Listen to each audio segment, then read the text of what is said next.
Semangat pagi anak-anakku sekalian dimanapun kalian berada. Semoga kalian selalu baik-baik saja dalam lindungan Tuhan yang Maha Kuasa.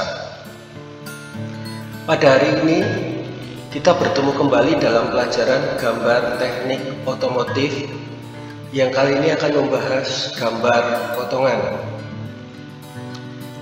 Adapun kompetensi dasar yang hendak dicapai pada pertemuan kali ini adalah 3.7 menganalisis gambar potongan berdasar jenis potongan. 4.7 menyajikan jenis gambar potongan berdasar jenis potongan. Mari kita bahas apa itu gambar potongan. Gambar potongan adalah salah satu teknik pada gambar teknik untuk menggambarkan elemen-elemen mesin yang berongga atau bagian yang tidak terlihat. Fungsi gambar potongan adalah untuk menggambarkan benda berongga atau 3 dimensi agar lebih mudah diinterpretasikan oleh orang lain. Mari kita lihat contoh gambar berikut ini. Ada sebuah benda seperti ini kira-kira bentuknya. Yang dimaksud dipotong dengan bidang potong adalah seolah-olah gambar itu digergaji persis di tengah seperti ini. Persis dipotong di tengah sehingga potongan benda itu seperti ini. Seolah-olah dibuat seperti itu sehingga kalau digambar menjadi seperti ini. Bidang potongnya adalah yang diarsir ini. Itu pengertian gambar potongan. Lalu untuk apa sih gambar potongan? Fungsi gambar potongan adalah untuk menyajikan prinsip struktur, elemen, dan kaitan antar elemen benda. Pada intinya, gambar potongan atau gambar penampang memiliki fungsi untuk menyajikan atau memperlihatkan bagian-bagian dalam dari gambar agar posisi-posisi benda yang rumit terlihat jelas dan lebih mudah untuk diinterpretasikan. Kita lihat gambar seperti ini. Seandainya hanya ada gambar di sisi kiri ini saja, orang tidak akan mudah tahu bentuk apa yang ini. Garis putus-putus ini apa? Tetapi dengan adanya potongan seperti ini dan digambar di sisi kanan ini, maka terlihat jelas. Oh, garis putus-putus ini adalah sebuah lubang dari atas ke bawah, tembus dengan lubang yang di tengah. Ini fungsi gambar potongan, memperlihatkan lebih jelas tanpa perlu orang bertanya lagi kepada yang gambar. Ini apa sih? Tetapi orang bisa langsung tahu maksudnya apa. Penyajian gambar potongan ada 3 macam. Yang pertama garis sumbu yang bagian tepinya ditebalkan seperti ini. Ini garis sumbu ya, strip titik dengan garis tipis, di mana garis yang paling tepi itu ditebalkan dan pada belokan itu juga ditebalkan. Yang kedua garis tipis gelombang bebas seperti ini, dan yang ketiga garis tipis dengan zigzag. Biasanya ini untuk benda yang lebih panjang dari ukuran kertas, skala pada kertas. Kemudian letak potongan. Gambar potongan itu dapat juga disebut gambar penampang. Di dalam gambar potongan terdapat bidang potong. Yang harus kita perhatikan adalah bahwa letak gambar potongan perlu memperhatikan proyeksi yang digunakan. Dalam hal ini proyeksi Eropa atau proyeksi Amerika. Kemudian tanda panah pada garis sumbu potong menyatakan arah pandangan pada gambar potongan. Untuk lebih jelasnya kita coba cermati gambar berikut ini. Ada sebuah benda seperti ini dipotong. Ini bidang potongnya seolah-olah dipotong di sini. Pada gambar sebelah kiri menggunakan proyeksi Eropa. Tanda panah menunjukkan arah pandangan. Tanda panah ke atas berarti dipandang dari bawah ke atas. Karena ini proyeksi Eropa, kalau dipandang dari bawah, gambar potongannya digambar di atas. Sedangkan yang kanan adalah proyeksi Amerika. Karena dipandang dari bawah, bidang potongnya digambar di bawah. Ini letak potongan. Nih gambar berikut bisa untuk lebih memperjelas sebuah bus dipotong persis di tengah. Di gambar kiri Potongan dipandang dari kanan ke kiri, dipandang dari kanan. Karena menggunakan proyeksi Eropa, maka gambar potongan akan digambar di sebelah kiri. Demikian pula sebaliknya dengan proyeksi Amerika, karena dipandang dari kanan, gambar potongan digambar di kanan. Pada gambar berikut adalah benda yang bidang potong penampangnya diputar. Pada penampang diputar, artinya diputar itu bukan diputer gitu seperti itu, tetapi dipindahkan ke satu tempat dengan arah pandangan yang tidak sama dengan yang seharusnya. Diputar entah 90 derajat seperti itu, sehingga ketika ini dipotong di sini, pada kaidah yang sebenarnya itu harus digambar, kalau menggunakan proyeksi Eropa, digambar di sisi kirinya. Tetapi ini digambar di sisi kanan. Akan tetapi karena digambar di kanan, seharusnya proyeksi Amerika itu ini terbalik. Kalau menggunakan proyeksi Amerika, gambar ini harusnya di sebelah sini. Ini diputar ke kanan supaya menjadi seperti ini. Kurang lebih seperti itu gambarannya, dan ini digunakan pada benda-benda tertentu yang nanti ada penjelasannya tersendiri. Macam-macam gambar potongan itu ada 7. Yang pertama gambar potongan penuh, yang kedua gambar potongan separuh, ketiga potongan sebagian, yang keempat gambar potongan putar, yang kelima gambar potongan melompat, keenam potongan menyudut, dan ketujuh potongan khusus untuk benda tipis. Seperti apa? Mari kita bahas satu persatu. Gambar potongan penuh, jadi ini merupakan gambar yang ketika bidang potongnya melalui benda sekunya. Jadi benda ini dipotong penuh di tengah, seperti ini, sehingga semua gambarnya adalah dalam bentuk potongan dengan tanda ada arsir. Ini adalah benda potongan penuh. Jadi benar-benar penuh dipotong, diperlihatkan semua potongannya. Kemudian potongan separuh itu adalah merupakan gambar yang dipotong secara simetris pada setengah atau separuh bagian benda yang dipotong.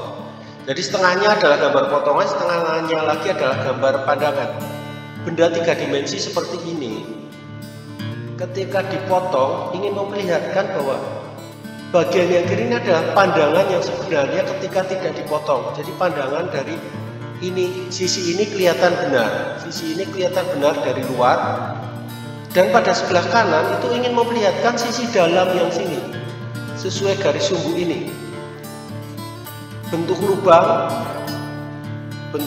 yang di tengah itu ingin diperlihatkan. Jadi ini yang disebut potongan separuh. Separuh dari pandangan, separuh lagi adalah potongan.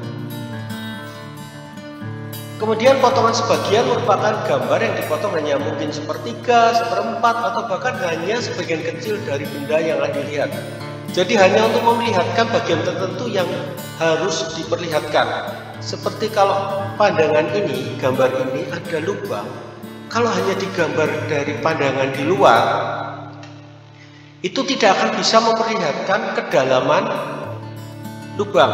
Maka perlu dipotong pada bagian gambar lubang saja, sehingga orang akan tahu berapa diameter lubang dan berapa kedalaman lubang. Jadi hanya sebagian yang perlu saja yang dipotong. Kemudian gambar potongan putar itu merupakan gambar yang dapat dipotong setelah potongannya diputar atau dipindahkan ke tempat lain. Jadi diputar atau dipindahkan ya. Gambar ini hanya digunakan untuk benda-benda tertentu seperti tadi sudah saya katakan. Rantai roda, kemudian ini ada contoh poros engkol, poros, dan juga ini orang bilang stang piston. Nah, lihat penampangnya ini diputar, nanti ini akan dipindahkan ke tempat lain, misalnya di sini dalam bentuk seperti penampang yang diarsir ini. Gambar kedua ada sebuah poros, di mana setiap poros ada alur pasaknya. Gambar potongan ingin memperlihatkan penampang dari alur pasak. Kalau hanya digambar di atas, kedalaman alur pasak ini tidak akan kelihatan. Kedalaman alur pasak, maka perlu dipotong, kemudian potongan itu diputar sehingga terlihat penampang sebuah lingkaran dengan alur pasak. Ada 3 buah. Ini yang disebut diputar. Kemudian potongan melompat itu merupakan gambar potongan-potongan yang disatukan, yang seharusnya mungkin ada beberapa gambar tetapi dijadikan satu. Tujuannya hanya untuk menghemat waktu dan menyederhanakan gambar. Gambar sebuah benda seperti ini. Potongan yang pertama sebenarnya ingin memperlihatkan bentuk dua lubang ini. Karena dua lubang ini simetris maka cukup satu saja. Dan potongan kedua adalah bentuk dari lubang ini. Untuk menghemat supaya hanya tinggal satu gambar, tidak dua gambar, maka potongan akan dimulai dari sumbu dua lubang ini.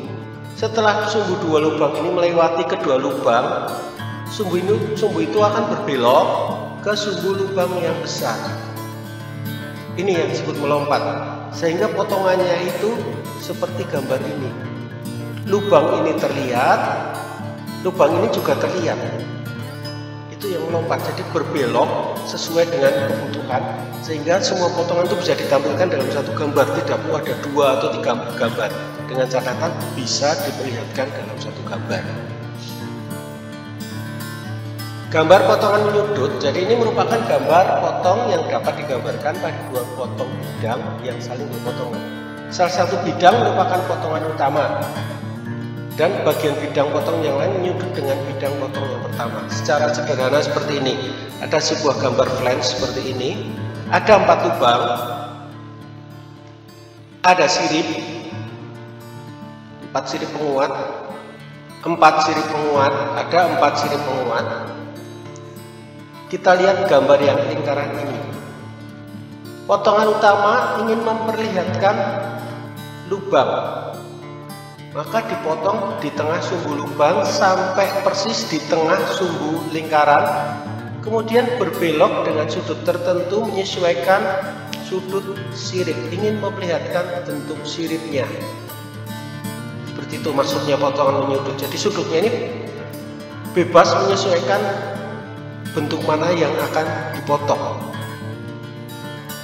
Kemudian untuk benda tipis seperti baja profil ya, seperti kanal U, kanal C, kanal I, besi siku, dan sebagainya yang intinya tipis dan juga pelat ya, pelat tipis. Jadi hanya digambar dengan garis hitam penuh, dan apabila benda itu berdampingan maka bagian tengah yang berbatasan itu dibiarkan putih begitu saja. Ini khusus untuk benda tipis.